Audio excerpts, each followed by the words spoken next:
गोदावरी नदी के तट पर बसा गांव सपनीला, जो अब कंदकुर्ती नाम से जाना जाता है, आज के तेलंगाना के इस छोटे से गांव को बड़ी ख्याति मिली।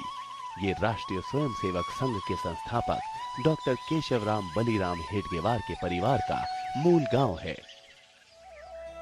आज ये गांव शिक्षा, स्वच्छता और महिला स्वावलंबन के क्षेत्र में अद्भुत योगदान दे रहा है। सुनकर आश्चर्य होगा कि गांव की करीब 65% आबादी मुस्लिम है और शेष 35% हिंदू। यह वह पुण्य प्रभा से युक्त संगम स्थल जहां डॉक्टर हेडगेवार का मूल स्थान कहा जाता है, यहीं से उनकी वंश परंपरा प्रारंभ होती है। डॉक्टर हेडगेवार स्मृति मंदिर की जो प्रभा है, उसका भारत में क्या प्रभाव हुआ है, इसके विषय में भी चर्चा करेंगे। 200 वर्ष पुराना ये छोटा सा हेडगेवार निवास प्रकांड न्याय पंडित, शास्त्री और वेद विद्या के प्रसारक हेडगेवार वंशजों का है, जिनके आदि कुल देवता केशव राय या विष्णु हैं। यहीं पर चालुक्य राजाओं के समय करीब 1000 साल पुरानी केशव राय की प्रतिमा भी है। कंदकुर्ती में त्रिवेणी संगम कहते हैं। बहुत निकट देवी शारदा का, सरस्वती का बासर स्थान है। तो चिंतन की मूलगामिता, पवित्रता आदि का संस्कार लेकर संभवतः ये परिवार नागपुर आया होगा। डॉक्टर साहब का पारिवारिक वातावरण ये कंदकुर्ती के संस्कारों से बना ही होगा। इस छोटे से गांव में विद्यालय, आरोग्य सेवा, निशुल्क चिकित्सा और कंप्यूटर प्रशिक्षण के साथ साथ खेल और सामूहिक भारतीयता का भाव पैदा करने के लिए कई प्रोजेक्ट चलाए जा रहे हैं। विद्यालय में हिंदू और मुस्लिम छात्र मिलजुल कर इस तरह पढ़ते हैं जैसे किसी गुलदस्ते में अलग अलग रंगों के फूल सजे हों। ये केशव शिशु मंदिर स्कूल जब से कायम हुआ, तब से हमारे गांव में तालीम अच्छी हो रही है। यानी बच्चे इन्हें मजदूर पेशा करते थे, लेकिन सीधा फ्री स्कूल रहने की वजह से यहाँ पर तालीम हासिल कर रहे हैं। और यहाँ पर कंप्यूटर की तालीम भी दी जा रही है ताकि बच्चे अपने मुस्तकबिल में अच्छा नाम करें। और गांव में भी हिंदू मुस्लिम भाईचारा के तौर के रहते हैं। इस तरह से हमारा गांव एक मिली झिली एकजेती, एक हिंदुस्तान का एक मिसाली गांव है। सन 1818 के आसपास डॉक्टर हेडगेवार का परिवार नागपुर पहुंचा। यही वो समय था जब देश में स्वतंत्रता संग्राम की चिंगारियां भड़कने लगी थी। आजादी के अनेक मतवालों के बीच वीर सावरकर भी स्वतंत्रता संघर्ष में बढ़ चढ़कर हिस्सा ले रहे थे। इसी धड़कते हिंदुस्तान में बलीराम पंत और उनकी पत्नी रेवती के घर छठी संतान के रूप में बेटे का जन्म हुआ। कुलदेवता केशव राय के नाम पर ही बालक का नाम केशव रखा गया। बालक केशव मेधावी और कुशाग्र बुद्धि था। हेडगेवार परिवार न्याय शास्त्र और वेद विद्या के अलावा बलशाली होने के लिए भी जाना जाता था। केशव भी पढ़ने के साथ साथ व्यायाम करने में रुचि रखते थे। कहते हैं कि पूत के पांव पालने में ही दिख जाते हैं। शुरू से ही बाल केशव ब्रिटिश साम्राज्य के विरुद्ध जन संगठन के बारे में सोचने लगे थे। वो सोचते थे कि मुट्ठी भर अंग्रेज विशाल भारत को कैसे गुलाम बनाए रख सकते हैं। जिन फिरंगियों के कारण बंगाल तबाह हुआ और 30 लाख भारतीय तड़प तड़प कर मर गए, उन्हें यहाँ रहने का हक क्यों हो। एक बार महारानी विक्टोरिया के जन्म दिवस पर केशव के विद्यालय नील सिटी हाई स्कूल में मिठाई बांटी जा रही थी, तो केशव ने मिठाई नहीं ली, उसे फेंक दिया। इतना ही नहीं, एक बार वो सीता बाल्डी के किले से यूनियन जैक को उतारकर वहां भारत का झंडा फहराने के लिए दोस्तों के साथ सुरंग बनाने लगे। केशव अब एक ऐसे राष्ट्रवादी संगठन के बारे में सोचने लगे थे जो आत्मीयता और बंधुत्व पर टिका हो, ताकि आगे कोई भी देश भारत को गुलाम बनाने की हिम्मत ना कर सके।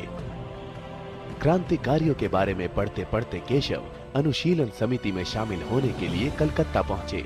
यहाँ उन्हें नेशनल कॉलेज में डॉक्टरी की पढ़ाई भी करनी थी। धन की समस्या के कारण उनकी पढ़ाई और रहने के खर्च का जिम्मा प्रसिद्ध क्रांतिकारी विचारक डॉक्टर मुंजे ने लिया। कलकत्ता में ही उनका संपर्क पुलिन बिहारी बोस से हुआ। पढ़ाई पूरी करने के बाद वो नागपुर लौट आए और कांग्रेस में शामिल हो गए। 1921 में उन्हें नागपुर कांग्रेस महाधिवेशन की व्यवस्था का दायित्व सौंपा गया। महाधिवेशन में 43,000 प्रतिनिधि, 7 से 8,000 अतिथि शामिल हुए। पूरी व्यवस्था को उन्होंने बड़ी कुशलता से संभाला। यही वो कमरा है जिसमें केशव अपने मित्रों और कार्यकर्ताओं के साथ मुलाकातें करते थे। इन मुलाकातों में राष्ट्र की स्थिति और आजादी की लड़ाई में सक्रिय भागीदारी की योजनाएं तैयार होती थी। केशव ने अपना जीवन मानव राष्ट्र के नाम समर्पित कर दिया था। मुझे एक बहुत पुराने स्वयंसेवक ने बताया नागपुर के कि दिन भर वो भ्रमंती करते थे, नागपुर में पैदल ही जाते थे। उस समय साधन वाधन कहाँ थे,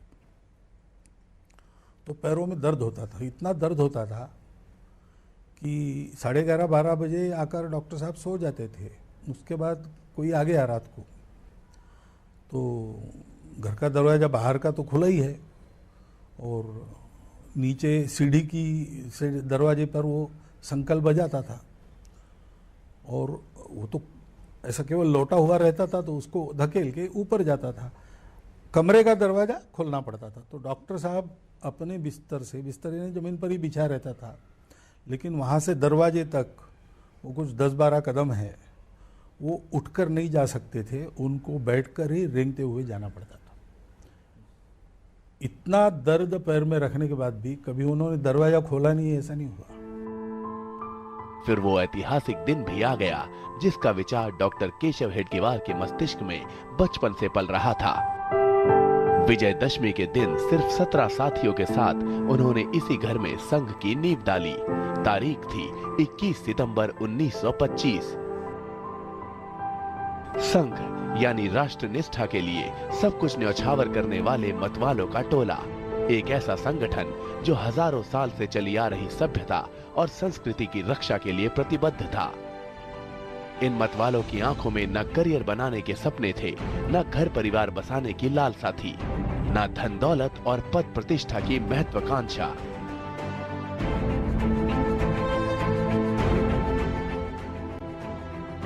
जब आज़ादी का आंदोलन चल रहा था, उस वक्त सब लोग आज़ादी को प्राप्त करने के लिए सोचते थे। डॉक्टर साहब ने गुलामी क्यों आई, इसके कारणों की तह तक जाना मुनासिब समझा और उसी में से राष्ट्रीय स्वयंसेवक संघ की स्थापना का निर्णय किया। संघ की स्थापना के बाद डॉक्टर हेडगेवार ने जंगल सत्याग्रह में हिस्सा लिया, जिसके लिए उन्हें 1 साल के सश्रम कारावास की सजा दी गई। साथ ही कांग्रेस द्वारा पूर्ण स्वराज्य कार्यक्रम और असहयोग आंदोलन को भी संघ ने खुलकर समर्थन दिया। डॉक्टर हेडगेवार का मानना था कि जब तक समाज के सभी अंग सेवा और समर्पण की भावना से संगठित नहीं होते, तब तक ना तो देश सुरक्षित होगा और ना ही समाज। डॉक्टर हेडगेवार 33 साल की युवावस्था में ही राष्ट्रीय स्वयंसेवक संघ के सरसंघ चालक बन चुके थे। आज संघ कोई मामूली संगठन नहीं रहा। समाज का शायद ही कोई क्षेत्र ऐसा हो जिसमें इस संगठन ने अपनी उपस्थिति दर्ज न कराई हो। जनजातीय समाज को मुख्य धारा से जोड़ने के लिए वनवासी कल्याण आश्रम, मजदूरों को उनका हक दिलाने के लिए भारतीय मजदूर संघ, छात्र शक्ति के मार्गदर्शन के लिए अखिल भारतीय विद्यार्थी परिषद और धर्म जागरण के लिए विश्व हिंदू परिषद की स्थापना हुई। इसके अलावा पत्रकारिता में राष्ट्र धर्म के लिए ऑर्गेनाइजर और पांचजन्य, कला और संस्कृति के क्षेत्र में संस्कार भारती, किसान हित के लिए भारतीय किसान संघ, उपभोक्ता अधिकारों के लिए ग्राहक पंचायत, सुपर कंप्यूटर के जनक प्रोफेसर विजय भाटकर के साथ विज्ञान भारती और महिला सशक्तिकरण को समर्पित राष्ट्र सेविका समिति का भी गठन किया गया। दलित उत्थान और समान सहभागिता के लिए समरसता आंदोलन भी संघ चला रहा है। एक छोटा सा बीज वटवृक्ष बनकर विश्व के सामने खड़ा है और इसकी छांव पूरे भारतवर्ष को मिल रही है। अनेक समर्पित कार्यकर्ताओं का, त्यागी बलिदानी कार्यकर्ताओं का एक श्रृंखला का सर्जन डॉक्टर साहब के प्रेरणा और संस्कारों से ही आगे बढ़ा और उसके बाद में अनेक सहयोगी संगठन भी खड़े हुए जो समाज जीवन के विभिन्न क्षेत्रों के अंदर काम करते करते हर क्षेत्र के अंदर हमारे मूल संस्कार, हमारी संस्कृति और देशभक्ति को आगे बढ़ाते हुए आज देश के पुनर्निर्माण में बहुत बड़ा योगदान कर रहे हैं। संघ के संकल्प से ही देश का सबसे व्यापक और विराट विद्या भारती संगठन बना है, जिससे 25 लाख से अधिक छात्र और 1 लाख से ज्यादा अध्यापक जुड़े हैं। समाज सेवा के क्षेत्र में रक्त बैंक, नेत्र बैंक और दिव्यांग सशक्तिकरण भी संघ की देन है। संगठन के स्वयं सेवक 80 से अधिक देशों में सक्रिय भूमिका निभा रहे हैं। नागपुर में हेडगेवार रक्तपेढ़ी का काम चलता है।